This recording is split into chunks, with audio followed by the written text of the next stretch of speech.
Hey guys, what's up? This is Rocket DeRaze back with another video tutorial series, and in this video tutorial series I'll be talking about something called as the Web Audio API that is creating a lot of buzz around me and a lot of developers whom I know, and that is because you can play with sounds and all that stuff just on your browser. So to get started, I'll just explain a few laymanish terms and things over here in this video. So let's get started. So as you can see over here, there's a small chunk of code inside a HTML file, and that is nothing but this file which is open right now. So anyways, so to get started, what I would like you guys to do is that open up your text editors and get started on this and code along with me. So just create a default HTML template that is provided to you and add your own title if you want. I just added mine so that you know that this is DeRaze that is doing the tutorial. Anyways, so let's get started. So you create a JavaScript script file over here, or you can create an inline script, or you can just use it somewhere else. We'll be doing that in the next few videos. For now, the basics are enough. So anyways, to get started with Web Audio API, just remember that you need to use an object which is pre-built in a lot of browsers. At least it's working in Chrome and Firefox as well. I gotta check for other browsers, but anyways, you can use that. So AudioContext is an object which will give you a lot of methods and variety of functions and all that. So I'll be showing you guys that one by one in the videos coming up. So anyways, so let me push this code below so that I can show you guys from starting, right from the start. Alright, so what you gotta do is give a variable called AudioContext. So you can name it anything. So I've seen a lot of people use this convention. A lot of people use this as well, where CTX is equal to new AudioContext with A and C both capital. So what this does is it creates an AudioContext object which I was talking about, and once you get that, you're ready to go and play with a lot of things. Alright, so first off, what you need to understand is that there is a simple flow of things over here, which is like this. An input is connected to another jack or another node. For example, it's usually called a node because there's something called a node graph where you have several points. So it's like you have connected your input to a node which is connected to another node which is connected to another node. I mean, it depends on you. If you want it to be connected, it can be connected, or you can just do away with just one or two nodes. So anyways, what I'm saying is that there's an input, and that input is generally an oscillator. So you can give any other input as well, which I'll be showing in the later videos. For now, just do this kind of coding. So I'll go ahead with this AudioContext variable. You can go ahead with CTX, which is quite popular, and you can name it anything, but in general, when you follow these conventions, you can grasp the code of another guy's JavaScript code, which you'll come across in near future. So anyways, going ahead, we have something called as an oscillator. So how you create it is just simply just give a variable, whatever you would like to, and then reference this method of the AudioContext that you have created, which is nothing but create oscillator. So that's it. Bam, you are done, and you have an oscillator right now. So after that, what you got to do is you got to connect it to your AudioContext. So the way to do that is just say oscillator.connect. And then how do you connect it to your AudioContext? So each AudioContext comes with a basic output node which is called as a destination. So what you do is that you connect this oscillator, which is the input which creates the music, to the destination. So how you do that is just say AudioContext dot destination. That's it.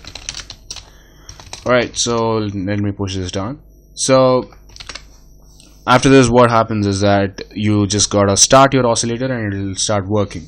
For now, I'll just refresh this and I'll see if anything's working. So right now nothing's working and the console is fine. As you can see, there are no errors that are coming back to me. Alright, so let's get it here. So what you gotta do to play is that just say oscillator dot start, and I'm not sure if you can hear that, but there's a single tone that is playing here, and over time, if you keep hearing to this tone, your mind is going to be blown actually. So you gotta stop this. So how do you stop that? You just use another command called another method, which is stop method. And when you refresh this, you see that nothing is playing. That's because it's starting and it is stopping at the same time. So what you can do is that you can just give set timeout. So if you're well versed with JavaScript, this will help. If not, you gotta brush up on a few skills, JavaScript related skills, of course. So this tone plays only for 2 seconds, so you can do this. You can pretty much go around and create a lot of noises, a lot of sounds as well, not just noises. So I'll be talking about that in the coming videos, but in this video I'll also talk about something called filter. So what a filter is that it's an intermediary node. So oscillator is the start, and there is audio context or destination, which will play out on your speakers, which is the end. If oscillator is the start, oscillator is the input, the destination of audio context is the output, the final output. But in between you can put something called a filter, which is really funky. I mean, you can just do a lot of things with filter, and it's quite helpful in the coming in your projects, and in the coming videos I'll be talking about that. So I'll be covering that in detail, but now I'll just give a very simple brief introduction as to how you can use it.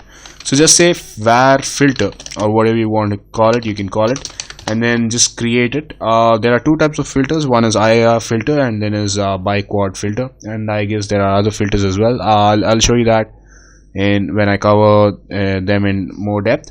So for now, what you can do is you can say create a bi-quad filter. So the reason it's called this and all that will be covered in the another video. So once you're done with that, what you can do is you can use it. How do you use it is that you don't connect oscillator directly to audio context or destination. Instead, you connect it to filter, and once you have connected it to filter, the filter then gets connected to the final output. In between, whatever you would like to do, you can do that. So for example, let's say alright, I take this filter dot type high pass, and I just want to play around with that. Let's see how this can be helpful. Alright, so as you can see over here, there are two methods. Don't worry about what's going on and all that. So I'll just play what's alright. If you do this, if you write this down in your code, you will see that the tone plays for 2 seconds, which is the usual, but also you'll see that at first it is playing at the normal frequency, and then it starts receding. So what's happening is that this high pass filter will allow only the high frequencies, and it'll cut down the lower frequencies, and the value can be given by you. So let's say I'll set it down to 2000. Alright, so as you can see, it keeps receding. So that's what is going to happen. And over here, the method, the set target at time, and how this works and all that is quite simple. What you gotta do, what you gotta understand is that this method is applicable to frequency of a filter. It is not applicable to oscillator. So basically what I'm trying to say is that oscillator and filter are different, and they have different methods. Some of the methods might appear similar, and you should make sure that you don't get confused. So the 2000 over here is the value that you would like to put for the frequency of the filter, And earlier it used to be like this. So this is quite important. So earlier it used to be like this. So first it was a value of 2000, and when you play it, it works. So as you can see over here, it starts with it right away starts with that what do you call the value of 2000. But as you can see over here, there's a deprecation warning over here which says that this setter smoothing is deprecated and will be removed in M64 around Jan 2018, which happens to be the exact month that I'm in right now.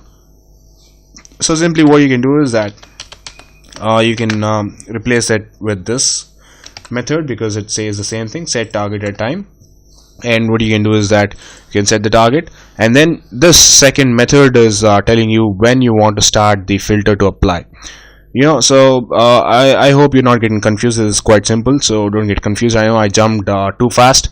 So simply we are creating an oscillator, and then we are creating a filter. Oscillator is like a start, and then there's a filter which will basically manipulate your audio, or it will allow only the low frequency or high frequency or things like that. So if you want to create a filter, what you've got to do is just create a filter you create a biquad filter. Then you just call this method AudioContext.create biquad filter, and then you connect this filter to your destination while the oscillator goes and connects itself to the filter. And then filter.type has to be given, because it's mandatory. There are various types, so you can check them out on the web audio API documentation by Mozilla. So here, if you browse, you can get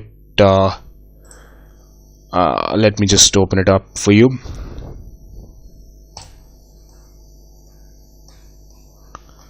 Alright, so as you can see over here, you have a lot of things.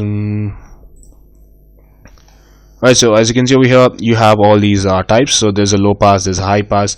So what high pass does is that frequencies below the cutoff are attenuated, frequencies above it pass through. So basically, if you have a frequency above, let us say I give the value as 2000, so only the frequencies above 2000 will go on, and those below will be cut off. So it's like that. So as you can see over here, there is a lot of there are a lot of types. So there's band pass, low shelf, peaking, and all that. I'll be talking about that in detail in coming up videos, because I'm really I'm just jacked about all this. I just love web audio API. So I'll be discovering new things, and I'll be discussing them with you. So coming back to our story, so we were at 2000. So 2000 is your frequency rate, so you can cut it down to anything you want. And when I say 1, what 1 means is that it is the time constant, so it works in an exponential format. So that's something which I'll explain later on. So if I set the value to 0, let's see what happens. So the whatever manipulation is going on, it starts off in the initial stage itself. But if I give it 5 or 6, let's say,